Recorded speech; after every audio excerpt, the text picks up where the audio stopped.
إلهي لست للفردوس أهلا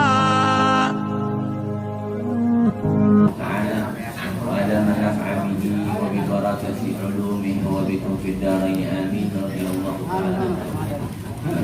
Ma'asyiral hadirin rahimakumullah, meneruskan sebagaimana seperti biasanya kajian kita yang mana pada hari ini memang terbitnya matahari agak cepat ya. Biasa kita tutup jam 6 biasanya, kemudian sekarang kurang dari jam 6. Bismillahirrahmanirrahim. Wa huwas sami'ul basir, khalaqas samawati wal arda wa khalaqal mauta wal hayat wa ta'ata wal ma'siyah wa sihhata wa saqar wa jami'al kauni wa ma fihi wa khalaqal khalqa wa amalahum muqaddara arzaqahum wa ajalahum la tazidu wa la tanqusu wa la yahdusu hadisun illa bi qada'ihi wa qadarihi wa iradatihi wa annahu ta'ala hayyun 'alimun muridun qadirun mutakallimun sami'un basirun ya'lamu kha'inatal a'yun wa ma tukhfi as-sudur wa ya'lamu sirra wa akhfa wallahu a'lam bis-shawab. Ma'asyiral hadirin rahimakumullah, meneruskan pembacaan kitab kita Risalatul Jami'ah, masih tentang tauhid. Kemarin sudah dibahas perkataan Imam Ghazali ketika bertanya kepada orang anak pemuda. Sekarang meneruskan wa huwas sami'ul basir, dan dialah Allah Subhanahu wa taala Maha mendengar dan Maha melihat. Jadi harus kita yakini bahwa Allah Subhanahu wa taala Maha mendengar dan Maha melihat. Apabila dua sifat ini saja kita sudah tanamkan di hati kita bahwa Tuhan kita Allah Subhanahu wa taala Maha mendengar lagi Maha melihat, enggak sedikit pun atau enggak berani sedikit pun kita bermaksiat kepada Allah Subhanahu wa taala. Kalau kita benar-benar yakin dan kita benar-benar tanamkan di hati kita bahwa Allah Subhanahu wa taala Maha mendengar, sesuatu yang kita ucapkan Allah dengar. Sesuatu yang terlintas di hati kita Allah dengar. Sesuatu yang kita ucapkan kepada saudara kita yang muslim di hadapan dia maupun tidak di hadapan dia, Allah dengar. Dan Allah melihat segala gerak-gerik kita, tindak tanduk kita. Di hadapan Allah tidak ada satupun yang tersembunyi di mata Allah Subhanahu wa taala. Kalau dua sifat Allah Subhanahu wa taala kita benar yakini, saya kita takut, nggak berani bermaksiat sama Allah Subhanahu wa taala. Dan pendengaran Allah dan Maha melihatnya Allah beda dengan pendengaran makhluk. Kalau makhluk mendengar biwasitatin, dengan perantara, yaitu kuping, yaitu mata, tapi Allah Subhanahu wa taala terbebas, tersuci daripada hal-hal yang menyerupai makhluknya. Jadi jangan samakan Allah dengan makhluk. Pendengaran Allah dan penglihatan Allah beda dengan makhluk. Kalau kita melihat memang ada yang bisa di hadapan kita saja ini. Kita nggak tahu hati orang ngomong apa sama kita, wallahu a'lam. Di rumah sana orang ngomong atau dan lain-lainnya kita nggak tahu. Tapi Allah Subhanahu wa taala yang Maha Hakim, yang Maha memutuskan segala apapun, Allah Subhanahu wa taala tahu. Maka dalam Al-Quran kalau nggak salah, ma yalfidhu min lisanin illa ladaihi raqibun atid. Nggak ada sesuatu apapun yang terucap di lisan kita kecuali malaikat raqib dan atid siap mencatatnya. Nah, ini yang harus kita tanamkan di hati kita, muraqabah bahwa Allah Subhanahu wa taala selalu mengawasi kita, ya, gerak-gerik kita, hati kita kepada saudara kita yang muslim. Jadi jangan sampai di hati kita, lisan kita ada kedengkian sama saudara kita yang muslim. Ya, kunu ibadallahi ikhwana. Jadilah kalian hamba-hamba Allah yang saling menyayangi, yang saling bersaudara. Ya. Jadi ini yang harus kita perhatikan, bahwa Allah Subhanahu wa taala Maha mendengar dan lagi Maha melihat. Dan Allah Subhanahu wa taala mendengar tanpa wasifah, tanpa perantara, sedangkan kita pakai wasifah dan mendengar Allahnya subhanahu wa ta'ala dari alam azali sudah mendengar. Jadi mendengarnya bukannya baru tahun 2020 baru dengar, enggak. Dan ini sifat yang bertolakan dengan Allah, salah satunya adalah tuli. Dan mustahil Allah subhanahu wa ta'ala mempunyai sifat tuli. Berarti kalau Allah subhanahu wa ta'ala mempunyai sifat tuli, berarti Allah subhanahu wa ta'ala mempunyai kekurangan. Dan Allah terbebas dari sifat tersebut. Makanya lawannya sifat mendengar adalah sifat tuli. Ya, mustahil Allah subhanahu wa ta'ala mempunyai sifat tuli. Makanya kemarin dibahas yang wajib bagi zatnya Allah subhanahu wa ta'ala itu ada 20. Yang kalau kita ngaji nih orang Betawi dulu biasa sifat 20. Karangan Habib Usman. Nah itu biasa kita ngaji tuh. Anak muda pun sebelum azan biasanya baca tuh. Sekarang udah kagak, udah handphone semua. Nggak maghrib, nggak subuh, nggak isya. Kalau kita dulu akidatul sifat 20 tuh kita nggak pernah hafalin. Akidatul awam tuh nggak pernah kita hafalin. Tapi karena sering dengar dan orang tua dan lingkungan mendukung, lama-lama hafal diri. Kalau sekarang apa itu biasanya? Lagu-lagu itu tuh, lagu-lagu yang populer, di mana? Di sana yang ke usot, nah itu anak kecil udah apa? Hanya sifat dulu pula nggak apa. Dulu kita sering dengar, demen tuh gitu tuh begitu tuh. Habis sifat 20 mawjud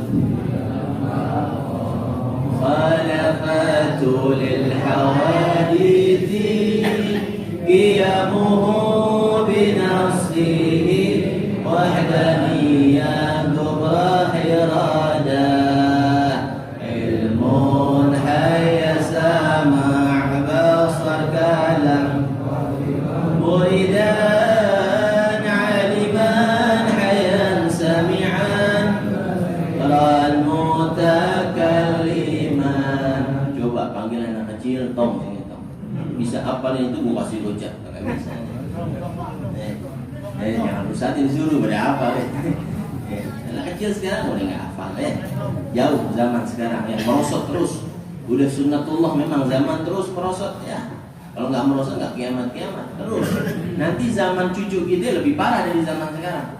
Makanya persiapkan iman ketauhidan mereka jangan sampai goyang. Kalau kita mungkin nih Abu Arba'in, tahu Abu Arba'in 40 tahun insya Allah imannya nggak bakal goyang insya Allah. Terus istiqamah. Tapi cucu kita apakah bisa imannya selamat? Nah ini yang kita harus jaga, yang kita harus perhatikan. Jangan jauh-jauh dari majelis kebaikan dimanapun. Majelis kebaikan mau di sini, di sono, di mana, yang di situ ada kebaikan, ngaji. Nah itu kita suruh hadir anak-anak kita, cucu-cucu kita, istri-istri kita untuk meyakini atau menguatkan iman mereka. Khalaqas samawati wal ard, dialah Allah yang menciptakan langit dan bumi. Nah, itu. Enggak ada yang lain. Kuasanya Allah ya. Dia menciptakan 7 lapis langit dan 7 lapis bumi. Wa khalaqal mauta wal hayat, dan dialah Allah yang menciptakan yang namanya kematian dan kehidupan. Nah, Allah yang matikan kita dan Allah yang hidupkan kita. Nggak ada siapapun yang bisa mematikan kita kecuali dengan izin Allah Subhanahu wa taala. Makanya nanti di sini tuh diterangkan ketika bahas masalah iradah muridun, dikatakan kata Habib Ahmad bin Zain al-Habsyi, "Falawi tama'al insu wal jinnu wal malaikatu wasyayatinu alla yuharriku fil alam dzarratan aw yuskinuha duna iradatihi wa masyiatihi la ajazu an zalik." Ini harus kita tanamkan hati kita. Seandai kata berkumpul seluruh manusia dan seluruh jin dan malaikat dan setan-setan semuanya, alla yuharriku fi hadhil alam, untuk menggerakkan ini bumi dzarratan, sesaat saja, au yuskinuha, atau didiamin ke bumi, duna iradatihi wa masyiatihi, tanpa ketentuan dan izin dari Allah Subhanahu wa taala, la ajazu an zalik, mereka enggak bakal mampu untuk melakukan hal itu. Jadi intinya adalah kuasanya Allah Subhanahu wa taala. Kita yakinin benar-benar, makanya la ilaha illallah tuh kalau orang istilah tasawuf tuh la ilaha illallah bukan tiada Tuhan selain Allah. tidak ada yang maha kuat illallah. Tidak ada yang bisa memberikan bahaya kepada kita illallah. Makanya baca la ilaha illallah itu orang dulu mah dalam. Maknanya. Oh ini la ilaha illallah, la ilaha illallah, cepat kelar. Biar dibagiin berkat cepat deh. Itu kalau orang dulu dihayati, baca wiridnya, baca zikirnya dihayatin, makanya berbekas. Makanya kata Imam Abdullah bin Ali al-Haddad, gak berbekas wirid kecuali dengan dua hal, mudawamah dan khusyuk di dalam wirid. Kalau baca begitu dapat manfaat tapi gak banyak. Tapi kalau dia khusyuk setiap kalimat dia hadirkan, dia baca, maka itu mendatangkan kemanfaatan yang besar. Dan wabil khusus mesti istiqamah dalam membacanya. Akan nampak nanti atharu daripada zikir-zikir yang kita baca. Jadi Allah yang menciptakan kematian. Ya sudah pasti kita mati Pak. Gak mungkin enggak.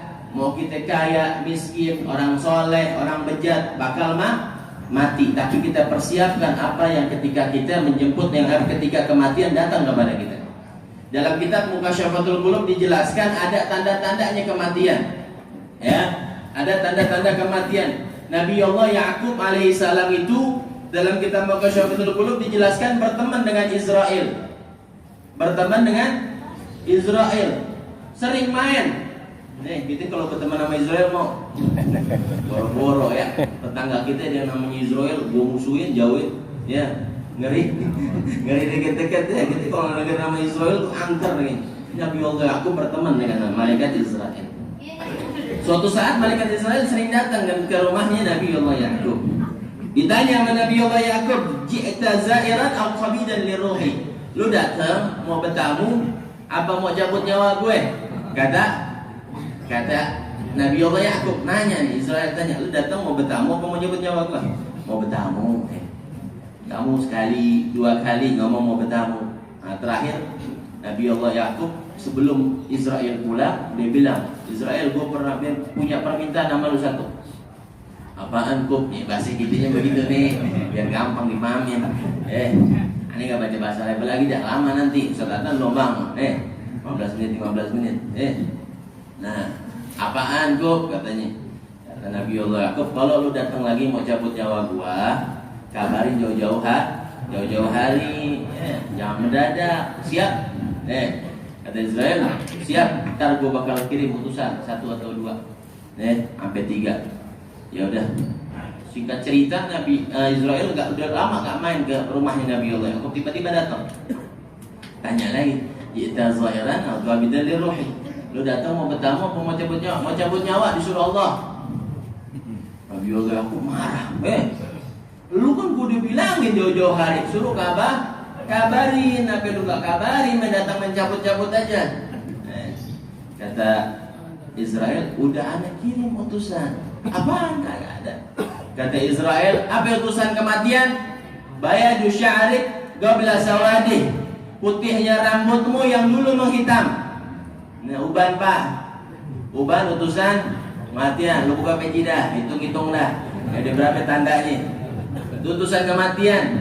Ya, yang udah punya uban berarti udah ada satu utusan. Udah satu tanda bahwa enggak bentar lagi, enggak lama lagi kita menghadap Allah. Umatnya Nabi Muhammad dapat keistimewaan, dapat tahu tanda-tandanya kalau dia bakal mati. Cuma orang yang ngaji doang yang tahu. Agak-agak ngaji mah bodo amat, masih main catur, jangan pendek, ya kan? Di pinggir jalan, azan maghrib main gitar, nggak tahu deh. Kalau orang yang ngaji tahu, tanda gue satu nih. Nah, dipelajari buat kita. Masalah, udah ada tanda satu lagi. Terus yang kedua apa tandanya? Tandanya kedua, du'ufa jismik ba'da kuwatik. Lemahnya badanmu yang dulunya kuat. Nah, lihat nih yang pada ngelonjor, nah, yang pada nyender, yang mojok-mojok, contohnya pulas, baik, agak ngomong lagi. Itu hati-hati. Ya, yang dikit-dikit kalau bangun kesemutan, udah dua tanda. Hati-hati. Yang dulu badan kita kuat, sekarang lemah. Biasanya dari sini ke Tebet kita bisa bolak-balik. Sekarang baru bolak-balik udah masuk angin. gampang dikerokin, dikit-dikit minum tolak angin, siap-siap deh. Ya, siap-siap. Itu yang kedua, mau tandanya. Di berapa tanda tuh? Nah, hitung diri dah, ini masing-masing ya. Yang ketiga apa? Yang ketiga, inhina ujismik ba'da istiqamatih. Membongkoknya badanmu yang ketika dulu lurus tegak. Dan kata Israel, tidak ada anak cucu Adam, biasanya kebanyakan saya cabut nyawanya 1 dan 2 tanda sudah ada pada dirinya. Jarang yang nyampe 3 nih, yang nyampe bongkok jarang. Ubanan sama udah lemes, cepat sakit, cepat kesemutan, rematik, itu biasanya kebanyakan umat Nabi Muhammad dicabut udah 2 tanda saja, nggak sampai ketiga. Jarang kata Israel. Nah, udah berapa tanda kita? 2 udah ya, bukan main ya. Tapi ini kebanyakan orang dicabut seperti itu. Nah, itu harus kita yakinin bahwa Allah Subhanahu wa Ta'ala yang punya kuasa. Kalau mati sudah pasti, yang kita pikirkan apa yang harus kita persiapkan ketika bertemu dengan Allah Subhanahu wa Ta'ala. Apa masih hati kita masih kotor sama orang? Apa lisan kita masih kotor sama orang? Nah, itu yang harus kita jaga. Ibadah kita gimana? Ibadah kita sudah benar. Hablum minannasnya gimana?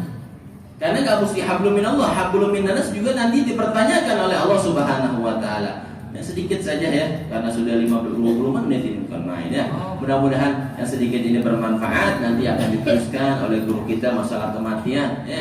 Biar ingat mati Pak biar ingat mati nanti oleh Ustaz Adnan Hashim. Wallahul muwaffiq ila aqwamit thoriq. Kurang lebihnya mohon maaf. Assalamualaikum warahmatullahi wabarakatuh.